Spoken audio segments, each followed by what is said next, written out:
Take the opportunity to invite Sunil Mysore. Sunil Mysore is a deep environmentalist and evangelist for environmental causes, and he's done an amazing amount of work on various segments. And today he is going to talk about specifically focus on rainwater harvesting. Sunil.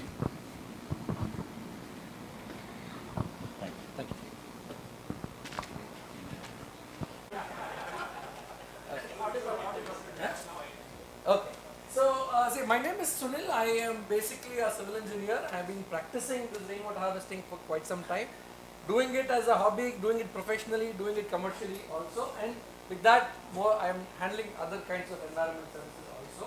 But specific to the topic today, yes sir. Mic back, I thought I get it. Oh, okay, fine. Okay, is it better now? Yeah, sir.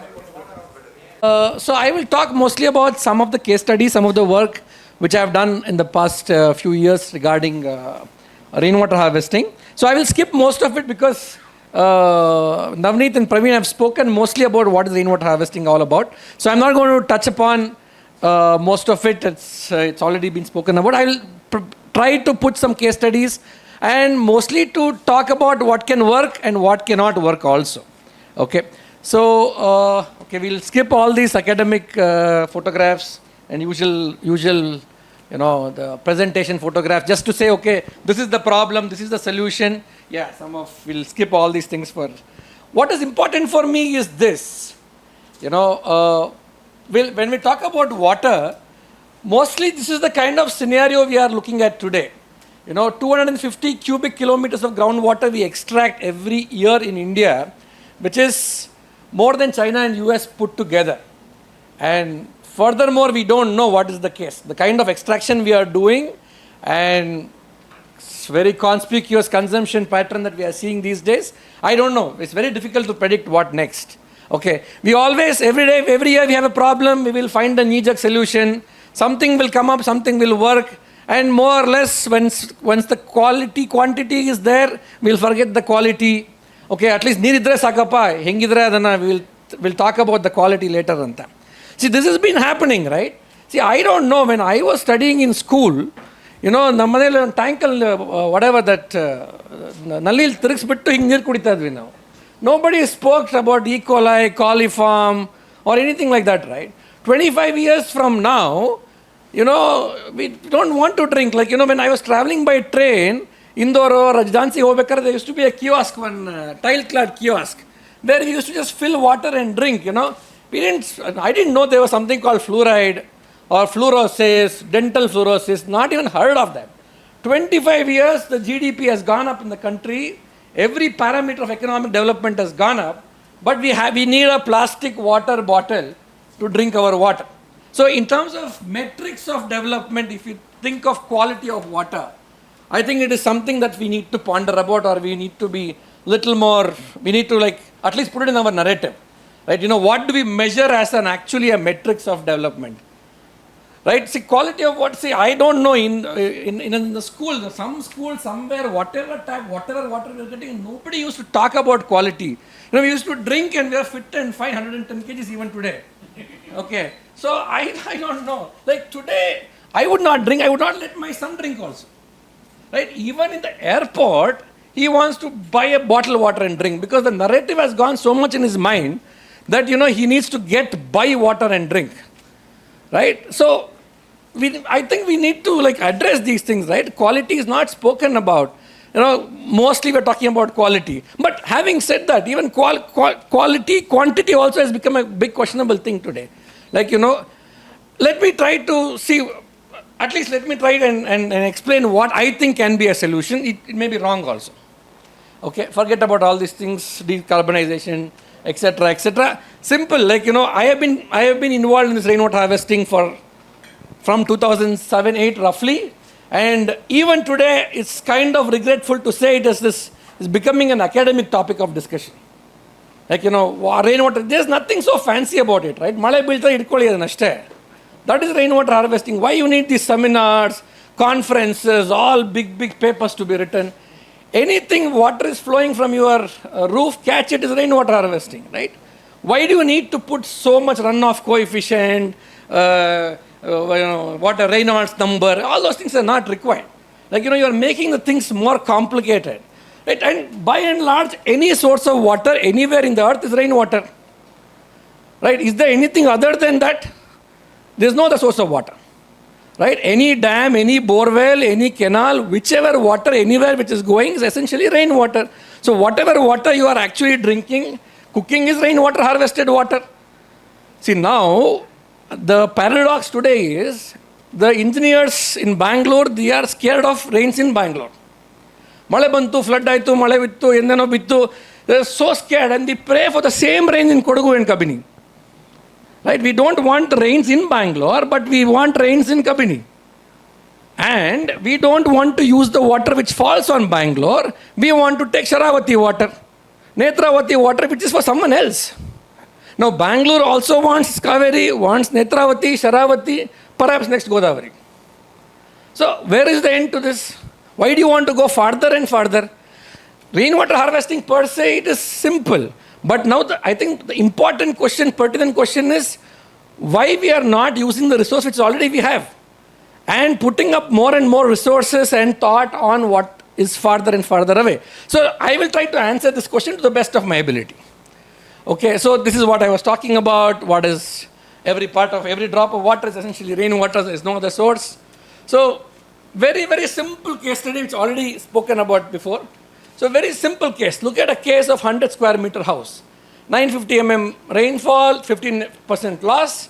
I am meeting about 45% of my demand right from my roof. Right? If I stand on this roof of 100 square meter, 45% of my rainwater, 45% of my water is already coming right here with the least amount of energy footprint. Now, getting the water from Kaveri 100 kilometers away and 500 feet deep has more inherent energy and carbon footprint than the water per se. So, this water is not only water, it's also energy. Right? So, if I harvest the water right, what falls on my roof, right, the amount of energy that I'm using to get that water is also very less. Okay? So, we need to, in my opinion, we need to decouple energy, water, nutrition and look at it in a holistic way, right? Water is also energy, energy is also water. See, for generating water, we spend energy. To generate energy, again, we spend water. So, they're all actually a very closed loop, right? This is a very simple case study, by the way, my house. Okay? Simple filtration, simple plumbing arrangement, more or less, we are thriving 50% of our requirement by rainwater. Now, out of this 50%, I can put back 80% by making it, reusing that water. What converts, that white converts to gray, gray converts to black. So, essentially, I can be off the grid. So, what comes as white water can be recycled into the flushes, that becomes grey water. What I wash from this water can go into grey water. Grey water will go into the flush tank and become black water. So, essentially, the same water molecules get repeated 3 times or even more. So, if one can think of a circular mechanism where white, grey and black gets interlinked, so we may not have a big water crisis. And by the way, water crisis is required, otherwise, you will not call me on the stage. Right? If there was no water crisis, I would be just another person. Okay. So now, because of the crisis, you become, okay, this guy also knows a little bit. Okay. Okay, that's that apart. Now look at it. Now, same example. Okay, I am 4 people, 135, 540, all this blah, blah, blah. Now, if I take back a little bit of water and put it into the next line, the white water can convert to grey. From 45%, 82% of my demand is met. So, in theory, I do not need any other source of water. I can thrive by rainwater alone by reusing it. Rainwater for potable purpose. From potable purpose, washing, cooking, etc., it becomes grey water, goes back for flushing, comes back again as black water, and in theory can again be, the nutrition can be recovered from black also. So, if one comes with a very, very professional, very, very, very workable solution on how to actually make and remake and reuse the water, we really don't have a very big water problem in hand, at least numerically. Okay, how to do it, let us discuss. Okay, now from one house and one catchment, let's look at the Bangalore as a whole, right? Say we have a 710 square kilometer of roof area. Let us say, sir already spoke about the rainfall in Bangalore, 950 mm roughly. So our runoff from the city itself is this much. So many kiloliters, right? And our population say about 1.2 crores. So let us just do the math. So about 56% of the water demand of the city can be met by the water falling on the city, right? And now why in this scenario, but still you want to do Bagna for 𝗕𝗃𝗲, right? And why, and put this water into all the puddle, into somebody's house, into somebody's basement, and then say, cry for water again. So this is the kind of paradox. Every year when it rains, when it floods, same scenario. We don't want rain in Bangalore, but we want rains in 𝗪𝘁𝗲. For Bangalore, not for 𝗪𝘁𝗲. That is another irony, right? So I will take a couple of case studies where this has worked well. Okay, I will not go into many bigger stuff. Very small, simple cases where it has actually worked. This is a small apartment complex. Math remains the same, right? 1,700 square meter of roof area, all same, 75 apartments, 300 people. So in a household, the number of people are low, so your denominator is less. The apartment complex, unfortunately, the same real estate area, I would have had about 7 or 8 houses. Instead, I have got 75 apartments. So the catchment is small and the load is high. So that way, your net output, how many days or what is the yield of rainwater actually goes down for an apartment complex. But still, 35 days is still a good amount of number of days, right? So if I just divide my runoff divided by my daily demand, I will get my yield. That is how many days I can thrive by rainwater alone. It is 35. It's extremely conservative. It can be 45, can be 50. I have taken 15% loss here, consumption more than what it actually is, and not factoring in the reuse. Okay, but the advantage of being an apartment also is you don't need to construct really big storage tanks, because your instantaneous reception of rainwater in terms of rain will always be lower the instantaneous consumption. So you can by and large use existing infrastructure to store the rainwater. There will be 1 or 2 cases when there will be excess water, there will be overflows, which can go into recharge well or can be let off. But in a household scenario, rainfall like what we got few days back, like 70 mm in one day, there will be eventually overflow. But in an apartment complex, generally overflows are more or less contained about 10-12 times in a year, or not even that. So many cases it's less. I have had instances where there has never been an overflow. So I also tell the apartment owners that whenever it's raining, blindly switch on the pump, so that you always have a storage capacity available on your catchment, and your instantaneous consumption is always higher during from 6 o'clock to 10 o'clock in the night. Only overnight the instantaneous consumption will be lower. Because in any apartment complex there are 300 people staying, your consumption at any given point of time will be much higher than the amount of rainfall actually you are receiving. Most cases, right? So this is the question that I keep getting. Every week I might meet at least one apartment complex. So same question, what is my ROI? Is it worth investing the money? What is return on investment? Before I get into this, all the numbers here, my standard answer is, I don't know about return on investment, but I know about return on lack of investment. That is, we are seeing already, right? So now, lack of investment in terms of not only capital, logic, common sense, intelligence, all of them, right? So now, if I put this money, when am I going to get it back? So you buy a commode in your house for 3 lakhs, when are you going to get it back? There is no answer to that, right? Now we are talking about very basic infrastructure. Now if you don't have water to wash your ass, are we going to talk about return on investment? Sorry for the language, but I need to make it more powerful. Okay, but that's the question, right? Now when there is no water, there is no question of return on investment. Say in Mysore, I was talking to somebody. He said, I will build a 5 lakh litre sump. I said, what nonsense? Why you want to build such a big sump for what use? He said, sir, I don't care. I need to have water, investment comes secondary. Because I am getting water once in 5 days or 7 days. I need to store water for the next 10 days. I need to have a factor of safety of 3. Okay. But if an individual investment, it's okay, one can actually do it. But when it comes to apartment of 700, 800 people involved, so the capital investment becomes a big topic of discussion. Right? It's a very simple case study, because already other speakers spoke about the technical case study. I'm talking about a little bit of financial case study also. Now look at a 75 apartments case, where daily demand is 135, monthly water demand is 40 KL, monthly water, all these numbers. See, the investment has come to roughly about 3.5 lakh rupees for the rainwater harvesting system. And they are already spending monthly expenditure of about 1.5 lakhs. So it's a very simple math. In 3 years, they have recovered their investment. Because the tanker water today is roughly 125, somewhere is even more, 200 rupees per kiloliter.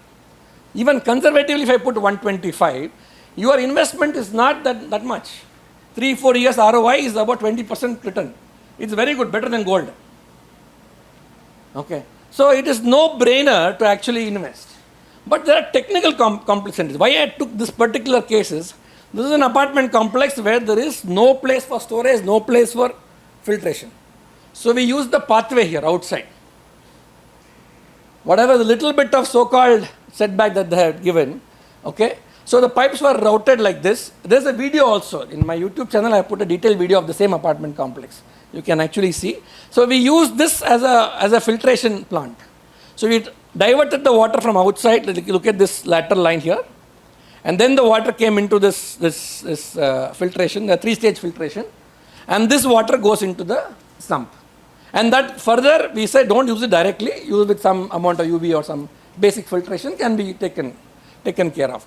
So, sorry sir. It was not treated after the filtration? This is the treatment plant, sir. So this is the filtration plant. See, the water is coming from here. After filtration, there is no treatment? This is 3-stage filtration. All of them are rapid sand filters. Okay, so there's activated carbon, there is pebbles, there is river sand, and there is silex. So water gets treated in all these 3 stages. It's called upflow filter. So water comes down like this. It goes like this. So nothing like chlorination or nothing? Not required, sir. Okay, see, chlorination is dangerous. So I would not recommend a decentralized chlorination system at all if you're using it for portable use. Because you don't know how much to dose. If something goes wrong in your logic, and if you overdose, it's free radical. So it's going to be a big problem. So I would not suggest any kind of chlorination, halogen tablets, etc. But I recommend that at least once a year you test the water. I will come to, I hope I have got 10-15 minutes time. I can talk about quality of water also. Test report. Okay. So this is one more case study. This is also a detailed video is there in the YouTube channel. You can actually have a look at it. This has been, I will come to longevity of the project, but this has been almost 11 years now since this is being used, and it is being used quite well. So this is called Ajanta Meadows apartment. It is in 𝗪𝗏. So again, small number of people, easy to maintain, and we have had a pretty big elaborate filtration mechanism where the water goes into a sedimentation tank to filtration tank. Filtration tank also has 3 stages and then gets stored in the sump. And this you can see here. This is they are doing puja to this because this is their primary source of water, because they're 100% on tanker, right? Every time it rains, okay, even though sometimes it overflows, sometimes the pipes are also broken because of our bad design, okay, still they're using this system, right? And every time it rains, they're thankful. Oh, next 3 days we are taken care of, right? 3 days of good clean water. See, the water which comes as rain, this discussion about quality is really important, but it is not as much as we are actually discussing, right? Because nobody is talking about Kaveri water, right? 110 kilometers, the same rainwater, it has to come from 110 kilometers, passing through all the, those old pipes and barrages where we don't want to talk what happens there and what kind of contamination happens there. This is the same rainwater which has fallen, like if it's 6 floors, 18 meters on top of you. And obviously, logically, this water is far cleaner.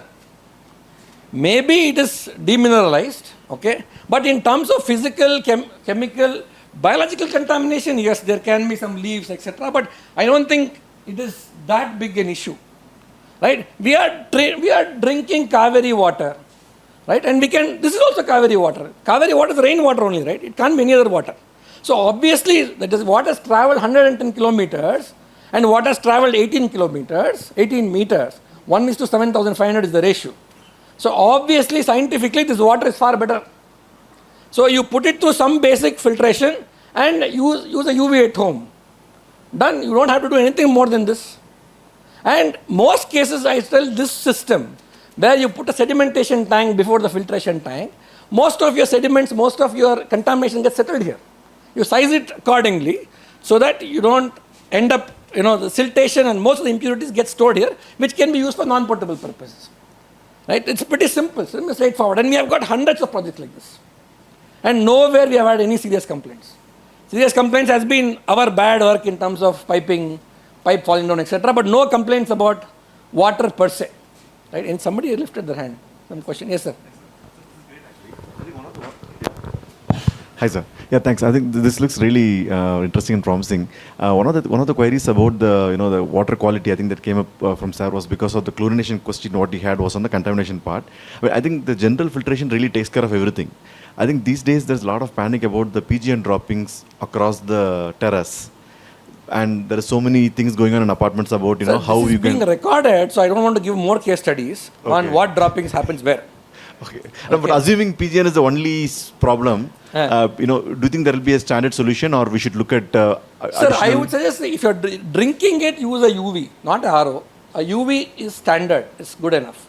See, other thing is one needs to be cognizant about. See, now why we prefer Kaveri water versus rainwater? Because somebody is managing it, so you can blame them. If they act or no, it's a different thing. Okay. Now, what you need to do for the system to work? You have to maintain your catchment clean. I think one speaker spoke about a school, like how they have maintained it. Now, why they maintain the way they are maintaining it? Because that's the only source of water for them. Now, for our urban pampered folks, if not here, they will BAF. If not, they will buy Bisleri. They can do everything because we have money, we can go and buy. So the problem is, if you can maintain your catchment well, there is nothing else which can actually go wrong. Catchment management is critical. Okay, so you keep the catchment clean. Nothing else can actually go wrong. And all these things also not required. This is half psychological. If you ask me, keep the catchment clean and put this tank so that every time it rains, the first